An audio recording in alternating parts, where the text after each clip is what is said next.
My name is Hynes. I'm a Farnborough Hill Old Girl.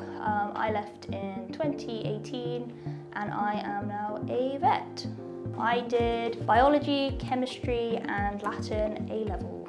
I think I first started thinking about being a vet properly in year 9. I had a little sit down with my biology teacher at parents' evening and I just said, yeah, I think I fancy maybe being a vet. And she said, okay, right, here's what you got to do. And she gave me a big list of work experience and things I needed to do to just prep to get ready for a vet school application. And it really helped that I did prep that early, and it gave me a really good understanding of what I was getting myself into. When you want to be a vet, you always have an affinity for animals, obviously. I've always loved my dogs and I had loads of hamsters and gerbils growing up and all that. And then, yeah, obviously doing science at Farnborough Hill. We had some guinea pigs at Farnborough Hill, which I helped look after. And yeah, just seeing how everything in biology kind of works together with a bit of chemistry too, just fueled my passion for it all the more. Quite lucky, we kick off about 9 AM usually. Sometimes I come in at 8 AM for an early start, and I usually do consultations in the morning, so vaccinations, routine checkups, or if an animal's not feeling 100%, then I check them over. Vomiting, diarrhea, ears, skin, everything under the sun, you can come in and I'll check it out. Or some mornings I'll be doing operations, like your usual spays and castrations and that sort of thing. And sometimes we have even x-rays and ultrasound procedures in. So the thing is, with my day, you never really know what you're gonna have 100%, which is part of the fun. What I find most rewarding about this job is, quite simply, when you have a sick animal and they get better, that is a very good feeling. It doesn't always happen, unfortunately, but when you've worked really hard with a patient and a client to sort of reach a place where we're all kind of happy and the animal is happy at the end of the day, that's the most rewarding part of the job, really, happy animals. My favourite part about working with animals is the variety. So not every dog is the same, not every cat is the same. And you know, bless them, they're under a lot of stress when they come here. They're not necessarily best pleased to see me, but that's okay. I'm just doing my best for them, and I don't take it personally if they don't love me, but it's great to see the variety in breeds. I love seeing sort of going from a baby kitten to a adult Maine Coon and that sort of thing, or tiny Chihuahuas and Great Danes, that sort of thing. And then yeah, just getting to know their different personalities and what they like. And they do eventually, when you see them a couple of times, they do start to trust you, so that's quite nice as well.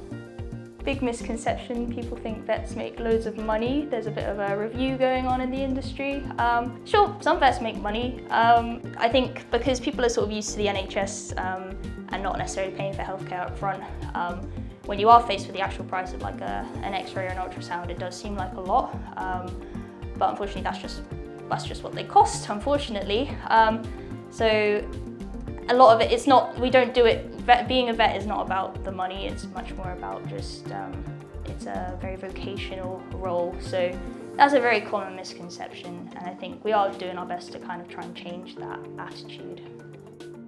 So when I first applied for vet school, which was a few years ago now, it was very much based on the experience I got. So I did a lot of work at an alpaca farm, I went to a dairy farm, I went to a couple of vets all around just to get different looks into what I was going to be dealing with. And yeah, I went to the kennels and that sort of thing. It's very much just sort of showing that you're dedicated and you're willing to put in the time, because surprise, you're going to have to do that when you're actually on the vet course as well. So it's just showing the vet school that you have the work ethic and you're willing to put yourself out there and go for it. And at the same time gives you a glimpse into what you're getting yourself into, because you don't want to have a preconceived notion about what being a vet is before you actually do it, and that's what the vet schools are trying to ensure as well. Some days at work can be quite emotional. It is a very intense job. There's a lot of ups and there's a lot of downs. I think for myself, to try and manage these sorts of things, I Always take time for self-care. I go to the gym, I do baking, play music and that sort of thing. Just always talk to people when you're struggling, no matter what you're doing, because there's always people who have been through the things that you are going through. So you're never alone no matter what you're dealing with. So that's very important to remember. Advice I'd give to students considering a career in veterinary medicine: don't give up, try your best. That sounds really cliche, but it's really hard. It's really hard to get into. I think once you're on the course, you can sort of breathe for a second, but it's going to be a lot of work to get there. Try not to let it put you off. If it does put you off, that's absolutely fine. You don't have to be a vet, that's fine. Just give it a go and see what you like. Try out all sorts of things, go to farms, go to petting zoos, go to your vet when you're able to. Just ask questions and do some research and find out what you like about it, and then you know what you're aiming for, essentially.